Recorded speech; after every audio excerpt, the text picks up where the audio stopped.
Hello, dear friends. This is your weekly horoscope for the week between the 3rd and the 9th of December with me, Marina, from marstars.net. We have two extremely important and also positive astrological events. Finally, Mercury goes direct, which is great news for everyone, especially in terms of communication with people, for starting brand new projects, and everything which includes planning, scheduling things. We are going to talk about it in details. And also the other important event which we have to discuss is the new moon in Sagittarius. So interesting combinations we have. And let me share the screen so that you can see the charts which we are going to discuss. So first of all, we have Mercury going direct. Let me see, on the 6th, so on Thursday. On Thursday, Mercury goes direct, which means that before that, one day and one day after that as well, Mercury is stationary. So we have to be more careful, basically on the 5th, 6th, and 7th. So on Tuesday, Wednesday, and Thursday, basically it means that the planet is moving extremely slow. At some point, it becomes stationary. It stays at one place. And after that, it shifts, it changes the directions and move in this way in a direct direction.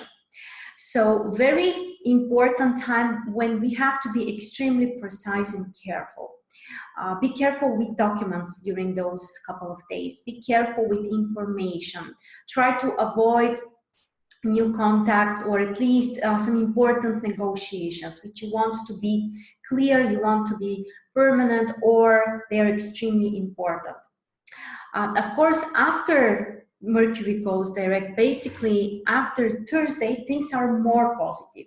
But specifically on Thursday, I suggest you also to be more careful. Mercury is still too slow. After that, of course, we have green light for the brand new projects, for some exciting new opportunities. Basically, you can see here is Mercury, basically on the 28th degree in Scorpio. If you have a planet or a cusp of a house close to this degree, the 28th degree in Scorpio, it means that Mercury retrograde will make a major aspect, which is very, very important and suggests that you have to be even more careful, especially if you have a planet in the last degrees in the fixed signs, also Taurus, Leo, and Aquarius. Mercury will make a major challenging aspect, so try to avoid the important stuff. After that, as we know, we have green light. So basically after the 7th, on 7th we have to be more cautious, but after that things are much more positive for brand new projects. For in finances, things can be more positive, because basically now Mercury is retrograde in Scorpio, which means that there might have been some kind of financial issues and challenges, and generally it's considered to be a difficult time for investments, or there might be some misunderstandings. So specifically for finances, things should improve for all of us after the 7th, so basically after Friday this week. Until this time, we know that we have to be more cautious. So my advice is to avoid important stuff at least until Friday. I would say that generally the week is more positive for finishing and completing certain tasks. The other reason why I'm saying this is because we have a new moon on the 7th, so basically on Friday. The new moon is a brand new start, a brand new beginning for all of us, a new cycle, which is great for initiating new things, and it's extremely positive. In this case, we also have Jupiter in Sagittarius. But the thing is that before the new moon, basically, the moon is in the last phase, the 4th phase in the lunar cycle. This is not a beneficial phase for starting new things, for initiating brand new things. The energy is more on an internal level, so for some kind of reassessments, especially this combination, Mercury retrograde and the moon in the last quarter, in the last phase of the lunar cycle, is very positive for reassessment of the past, for completing and finishing with all things. Maybe you can correct some things. For example, I used those last couple of days for correcting some things, fixing some mistakes, or improving certain things which I think I can make better. So I think that at least until Friday, we can use those days for the same, to fix things, to correct them, to finish, to complete things. And after that, we have a brand new start, a brand new beginning. Basically, on the 7th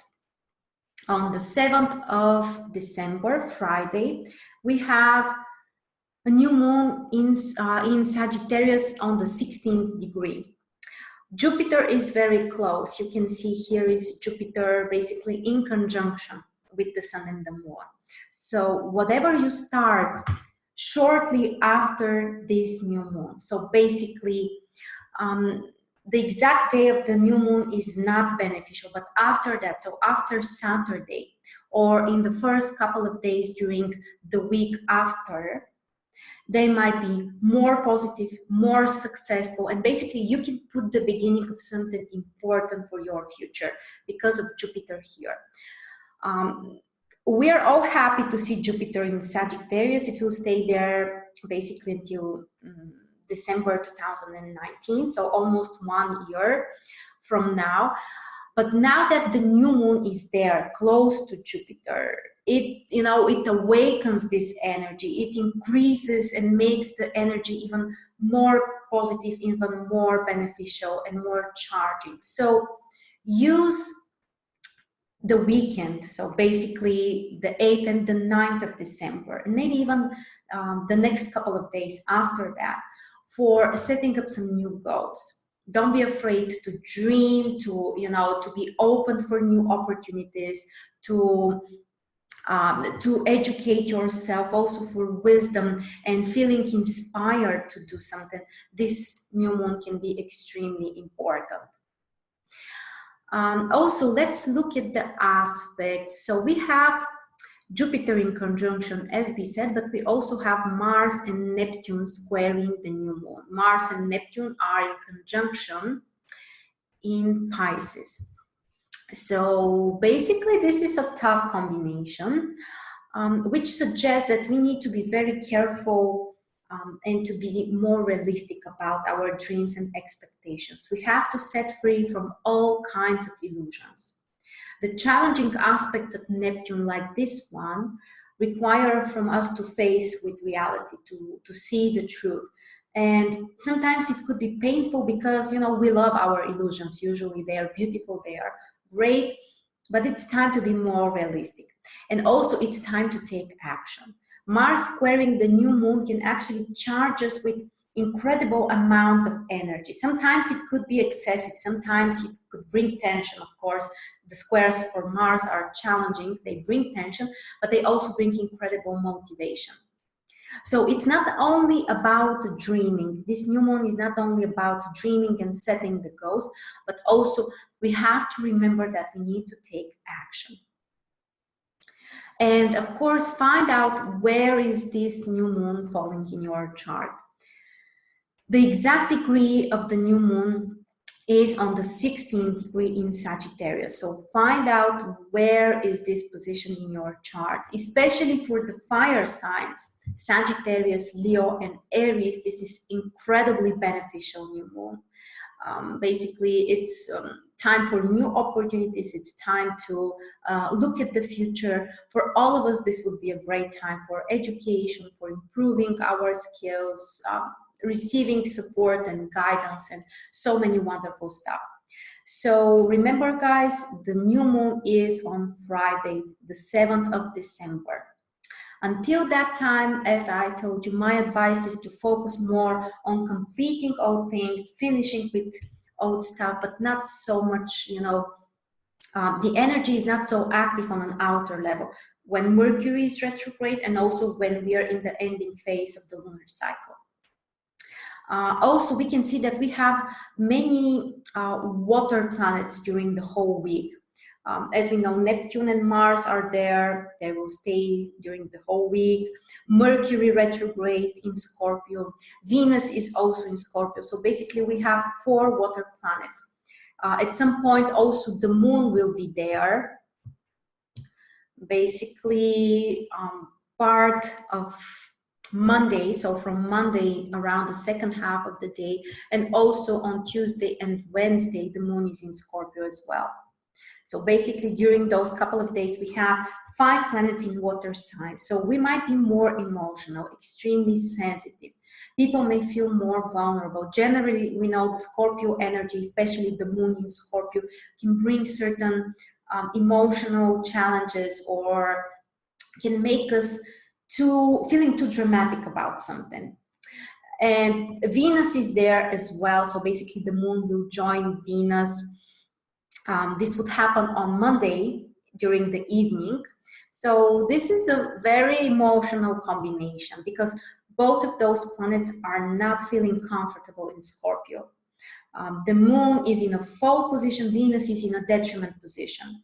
So this can really charge us with a lot of emotions and feelings. They might be extremely deep, but there might be something that we need to work on, some kind of challenges included as well. One more thing which is important is that also we have a square between the Sun and Neptune on Wednesday, the exact aspect. This is also an aspect which can bring some kind of illusions, unrealistic expectations, possible mistakes. So specifically on Wednesday, be very careful, because Mercury is already stationary and preparing to turn direct, but is still retrograde. We also know that the moon becomes invisible after that, and with this square between the Sun and Neptune, there might be some kind of mistakes, or even in some cases even intentional lies between people or cheats. So be extra careful, check things. You may feel also in some way not so motivated to work really hard on something, and again, that's okay, that's fine. With all of those combinations here, the strong, intense water energy during the week, Mercury retrograde, the last phase of the lunar cycle, on top of that, the square between the Sun and Neptune, it's time for internal work. It's time to pay attention to your inner feelings, to the past, also to release the things, to complete and finish and fix what's possible to be fixed, and to prepare for the new beginning, which comes after Friday. I would say from Saturday. From Saturday, we are after the new moon. We are already having Mercury moving direct a little bit faster than before. So things should start moving forward in a new direction. Let me see. Also, we mentioned with Mercury retrograde actually turning direct, all kinds of intellectual work can be more productive. We have green light for starting new things, for signing contracts, for travelings, and everything that we are planning is much more likely to be right on time and as we have planned and prepared. So from that point of view, this is very positive. So let me see what else do we have. I think that these are the major influences. These are the most important things that we need to know about the week, and basically what's the general approach that we should have.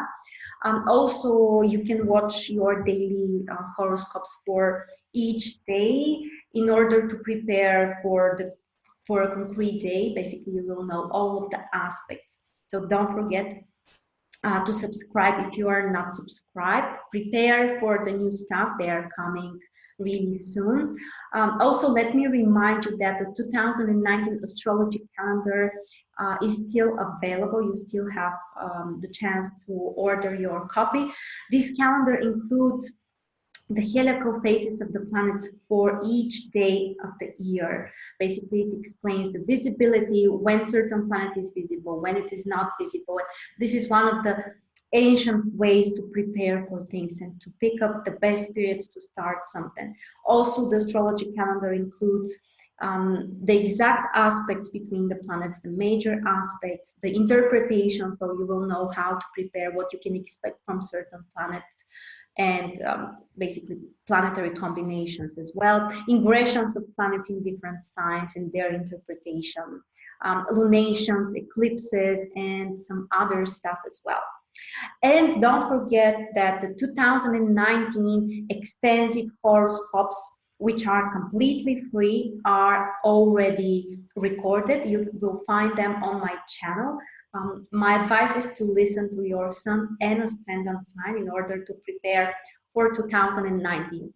If you have some questions or if you're interested in having a personal reading by me, you're also welcome. You will find all of the links below the video, so contact me for more information.